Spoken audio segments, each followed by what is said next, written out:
నమస్తే అండి, ఎలా ఉన్నారు అందరూ? బాగున్నారా? నేనైతే బాగున్నానండి.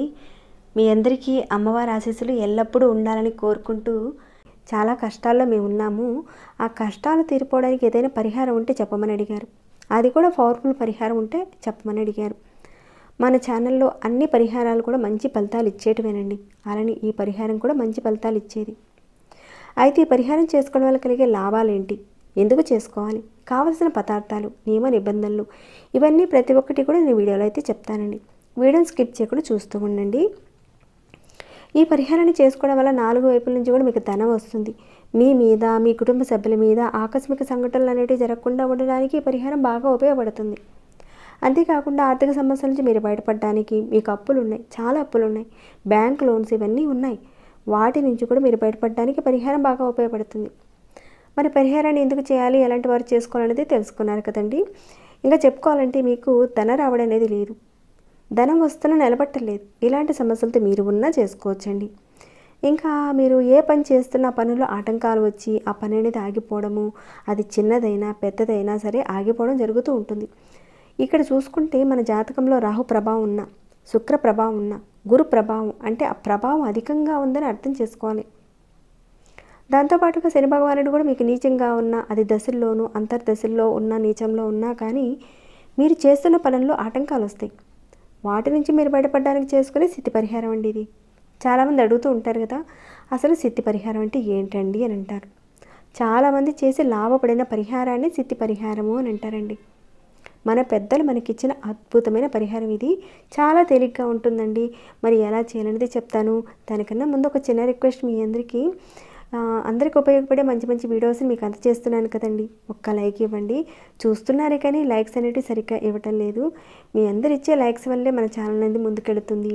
మీరు ఇలాంటి పరిహారాలు చేసుకుని ఎలా లాభపడతారో, అలానే మీలానే సమస్యలు ఉన్నవారు కూడా ఈ పరిహారాన్ని చూసి వారు చేసుకొని లాభపడేలా కాస్త హెల్ప్ చేసిన వారు అవుతారు. మీరు ఇచ్చే లైక్స్తోనే మరిన్ని ఉపయోగపడే వీడియోస్ మీ ముందుకు తీసుకొచ్చేలా నాకు కాస్త ఇంట్రెస్ట్ ఇచ్చిన వారు అవుతారండి. ఇక కొత్తగా చూస్తున్న వారు ఎవరైనా ఉంటే వారు కానీ, లేదంటే రెగ్యులర్గా చూసేవారు కానీ సబ్స్క్రైబ్ చేసుకోకుండా ఉంటే మన ఛానల్ సబ్స్క్రైబ్ చేసుకోండి. వీడియోని అయితే పూర్తిగా చూడడానికి ప్రయత్నం చేయండి. సరే అండి, ఇక పరిహారం మాటకి వెళ్దాము. ఈ పరిహారాన్ని ఆడవారైనా మగవారైనా చేయొచ్చండి. ఆడవారు మీరు నెలసరిలో ఉన్నప్పుడు మాత్రం చేయకండి. ఈ పరిహారాన్ని అయితే గురువారం రోజున చేసుకోవాలి. కావాల్సిన పదార్థాలు అంటే ఇక్కడ చెప్తానండి. ఈ పరిహారానికి కావాల్సింది మనకి కర్పూరం కావాలండి. అలానే ఒక లవంగం తీసుకోండి, పువ్వు ఉన్న లవంగాన్ని తీసుకోండి. అయితే ఈ పరిహారాన్ని మీరు మీ పూజ గదిలోనే చేసుకోవాలి. గురువారం రోజున మీరు ఉదయం సమయంలో చక్కగా స్నానాది కార్యక్రమాలన్నీ కూడా ముగించేసుకొని మీ ఇంట్లో ఉన్న పూజ గదిలో కానీ, అంటే ఎక్కడైతే మీరు పూజ చేసుకుంటారో అక్కడ పటం పెట్టుకుని పూజ చేసుకుంటారు కదండి, అక్కడ చేసుకోవాలి. మీరు విష్ణుమూర్తి అమ్మవారి ఇద్దరు కలిసి ఉన్న పటం దగ్గర కానీ, లేదంటే లక్ష్మీ వెంకటేశ్వర స్వామి వారి యొక్క పటం ముందు కానీ ఈ పరిహారాన్ని చేసుకోవాలండి. మీ అందరికీ అర్థమయ్యే ఉంటుంది ఈ పాటికి. సీతారాముల పటం ముందు, కృష్ణుడి యొక్క పటం ముందు, ఇలా ఇతర దశావతారాల్లో ఉన్న పటం ముందు కాకుండా మీరు కేవలం లక్ష్మీనారాయణ పటం ముందు, లేదంటే వెంకటేశ్వర స్వామి లక్ష్మీ అమ్మవారు ఇద్దరు కలిసి ఉన్న పటం ముందు కానీ ఈ పరిహారాన్ని చేసుకోవాలండి. ఈ పరిహారాన్ని అయితే నేను ప్రతిరోజు పూజ చేసుకునే ప్రదేశంలోనే చూపిస్తున్నానండి. అదేను మంగళవారం రోజున పూజలో భాగంగా ఎరుపు ఒత్తులతో చేసిన ఈ దీపారాధన అండి. ఇది వీడియో తీసే రోజు ఆ రోజున నాకైతే కుదిరింది, కొంచెం అర్థం చేసుకోండి. మీరు ఈ పరిహారంలో అయితే తెలుపు ఒత్తులతోనే దీపారాధన చేసుకోవాలి. మీకు క్లియర్గా అర్థమవుతుందని ఇక్కడే చూపిస్తున్నానండి.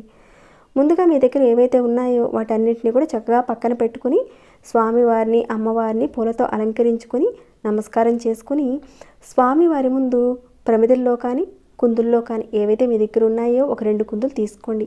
ఇక్కడ చూపించిన విధంగా ప్లేట్లో పెట్టుకొని దాంట్లో ఆ కుందుల్లో ఆవ నూనె వేయండి. అంటే ఆవాలతో చేసిన ఆవ నూనె ఉంటుంది కదండి, వేసి 2 ఒత్తులు వేసి దీపారాధన చేసుకోవాలి. ఇది నేను చూపించే పూజ అండి, ప్రతిరోజు చేసుకునే పూజా విధానం. ఇక్కడ చెప్పే పరిహారంలో ఆ సమయము, రోజు అన్నీ ఇంపార్టెంట్ కాబట్టి నేను ఆవ నూనెతో దీపారాధన చేసి చూపించటం లేదండి. ఇదంతా మీ అందరూ అర్థం కావాలని చేసే భాగమే అన్నమాట. ఇక్కడ ఈ పరిహారం భాగంలో ఆవ నూనె మాత్రమే వాడాలి. మరి కొందరికైతే అనుమానాలు కూడా రావచ్చు. ఇక్కడ లక్ష్మీనారాయణ ముందు ఆవ నూనె దీపారాధన చేయొచ్చా అండి అని కొందరికి డౌట్ వచ్చే ఉండొచ్చు. ఇది పూజ కాదండి, ఒక సమస్య ఒక కోరిక మీద చేసుకునే పరిహారం అనమాట ఇది. పూజా వ్యవహారానికి తాంత్రిక పరిహారానికి చాలా తేడా ఉంటుందండి. తాంత్రిక పరిహారాల్లో అనేక విధానాలు ఉంటాయి. ఆ విధంగా మీరు 2 ఒత్తులు వేసి దీపారాధన చేసుకోండి. మీరు దీపారాధన చేసిన తర్వాత ఈ పువ్వు ఉన్న లవంగము, ఈ కర్పూరము ఉంది కదండి, దీనిని మీ కుడి చేతిలోకి తీసుకోండి. మీ కుడి చేతి పిడికెట్లో పెట్టుకుని మీకున్న సమస్యలు, ఆర్థిక సమస్యలు, కోరికలు, ఏ సమస్యలు ఉన్నా కానీ చెప్పుకోండి. తర్వాత స్వామివారి మంత్రాన్ని మీరు మనసులో అనుకోవాలి. అంటే అది విష్ణుమూర్తి యొక్క మంత్రం. ఓం నమో భగవతే వాసుదేవాయ, ఓం నమో భగవతే వాసుదేవాయ అని ఈ మంత్రాన్ని ఒక 108 సార్లు మనసులో అనుకోవాలి. తర్వాత మీ చేతిలో ఉన్న ఈ కర్పూరాన్ని, లవంగాన్ని అమ్మవారి ముందు పెట్టండి. అంటే మీరు సెపరేట్గా ఒక ప్లేట్లో పెట్టిన అవసరం లేదండి. మామూలుగా అమ్మవారి పటం ఉంటుంది కదండి, అక్కడే ఉంచేసేయండి. ఇక అలా పెట్టిన వాటిని మాత్రం ఇక మీరు తీయకండి, అలానే ఉంచేసేయండి. ఎప్పటి వరకు అంటే ఈ రోజున సాయంత్రం 7 గంటల వరకు ఉంచండి. అంటే ఉదయం చేస్తారు కదండి, సాయంత్రం 7 గంటల వరకు వాటిని అక్కడే ఉంచండి. తర్వాత మళ్ళీ 7 గంటల సమయంలో ఆ దీపారాధన కుందుల్ని మీరు ఒక్కసారి క్లీన్ చేసేసి మళ్ళీ ఆవాల నూనె వేసి ఒత్తులు వేసి దీపారాధన చేయండి. ఆ విధంగా మీరు దీపారాధన చేసిన తర్వాత ఉదయం పూట పెట్టిన ఈ కర్పూరము, లవంగాన్ని పటం ముందున్నాయి కదండి, వాటిని మీ చేతిలోకి తీసుకోండి. తీసుకున్న తర్వాత ఇలాంటి హారతి ఇచ్చేది కానీ లేదంటే ఒక మట్టి ప్రమిదైనా సరే తీసుకోండి. హారతి ఇచ్చేది అందరి ఇళ్లలో ఉంటుంది కదండి, దాన్నే తీసేసుకోండి. తర్వాత ఈ కర్పూరాన్ని, ఈ లవంగాన్ని దీనిలో పెట్టి మీ ఇంటి బయటికి తీసుకువెళ్ళండి. అంటే ఇంటి బయట అంటే డాబా పైన కానీ బాల్కనీలోకి కానీ ఎక్కడికైనా సరేనండి, మీరు మీ ఇంటి బయటికి తీసుకువెళ్ళండి. వెళ్ళి మీ ఇంటికి ఉత్తరం వైపున పెట్టాలండి. అంటే హారతి ఇచ్చే దానిలో కర్పూరం, లవంగం ఇదంతా ఉంది కదండి, దీనంతా కూడా ఆ ఉత్తరం వైపున పెట్టి వెలిగించాలన్నమాట. దీంట్లో వెలిగించాలి. మీ ఇంటి బయట కానీ లేదంటే మీ బాల్కనీలో కానీ ఎక్కడైనా సరే ఆ బయటనే చేయాలన్నమాట.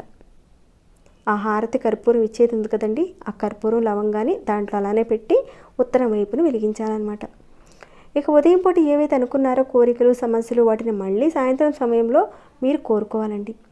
ఈ దీపారాధన వెలుగుతున్నంతసేపు మీరు ఓం నమో భగవతే వాసుదేవాయ అని మీ మనసులో జపం చేసుకుంటూ ఉండాలి.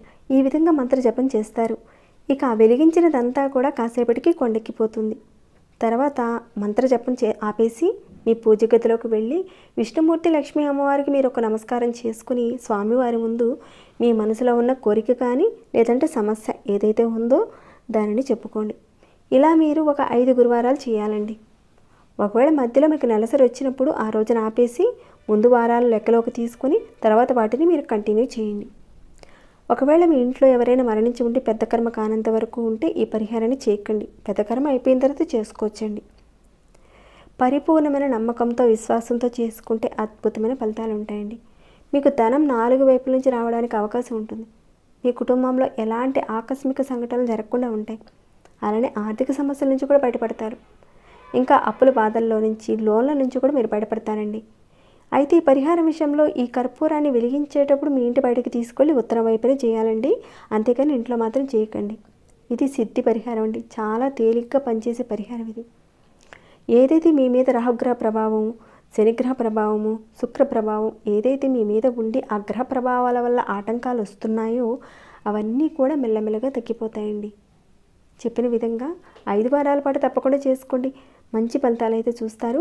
మీ అందరికీ కూడా మంచి ఫలితాలు రావాలని ఆ శ్రీమన్నారాయణను కోరుకుంటూ ఈ వీడియోని ఇంతటితో ముగిస్తున్నాను. ఇంకేమైనా డౌట్స్ వస్తే అడగండి, తప్పకుండా రిప్లై ఇస్తాను. మీ అందరికీ అర్థమయ్యేలా చెప్పాననుకుంటున్నాను.